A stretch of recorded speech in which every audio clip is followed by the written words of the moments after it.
রাসূলুল কারীম আম্মা বাদ আউযু বিল্লাহি মিনাশ শাইতানির রাজিম বিসমিল্লাহির রহমানির রহিম।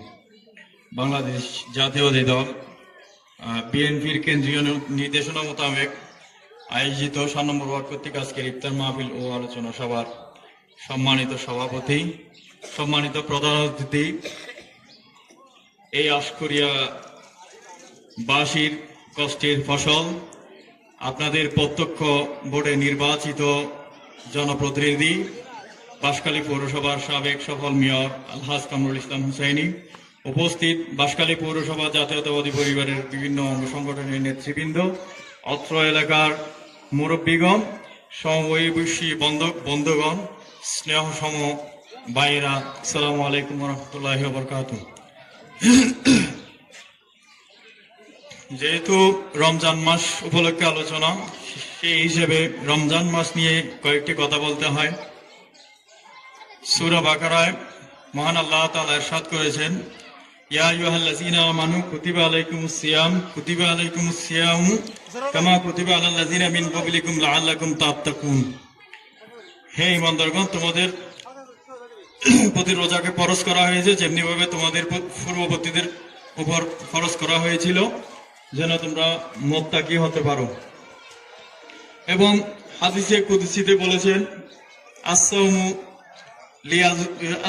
লিআযিবিহি, রোজা আমার জন্য এবং এর পুরস্কার আমি প্রদান করব।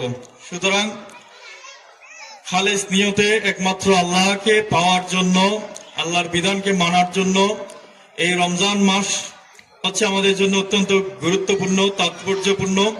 এই রমজান মাসের মধ্য দিয়ে আমরা মহান রব্বুল আলামিনকে কাছে পেতে পারি। সেজন্য যেহেতু আমরা আল্লাহর দাসত্ব করছি, আল্লাহর বান্দা হিসেবে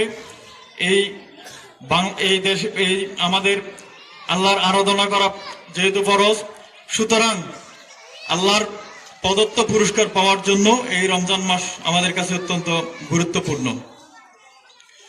বিভিন্ন সিনিয়র নেতৃবৃন্দ বক্তব্য রাখবেন, সেহেতু একটি কথাই বলবো, যেহেতু আমরা দীর্ঘদিন পর লোকালয়ে কথা বলতে পারছি, লোকালয়ে আসতে পেরেছি, অসংখ্য অনিয়ম, নির্যাতন, নিপীড়নের মধ্য দিয়ে আমাদের জীবনযাত্রা ছিল। সুতরাং আমরা আবারও বাংলাদেশের মানুষের সাথে কাজ করব, মানুষের সাথে মিশে কাজ করব। বাংলাদেশ জাতীয়তাবাদী দল বিএনপি শহীদ প্রেসিডেন্ট জিয়াউর রহমানের আদর্শকে লালন করে এগিয়ে যাব, সেই আরাধনাই হোক আজকের উপাদ্য বিষয়। আমি আমার বক্তব্য বাড়াচ্ছি না, সবার সুস্থতা ও ভালো থাকা কামনা করে আমার বক্তব্য শেষ করছি। আল্লাহ হাফেজ। বাংলাদেশ জিন্দাবাদ।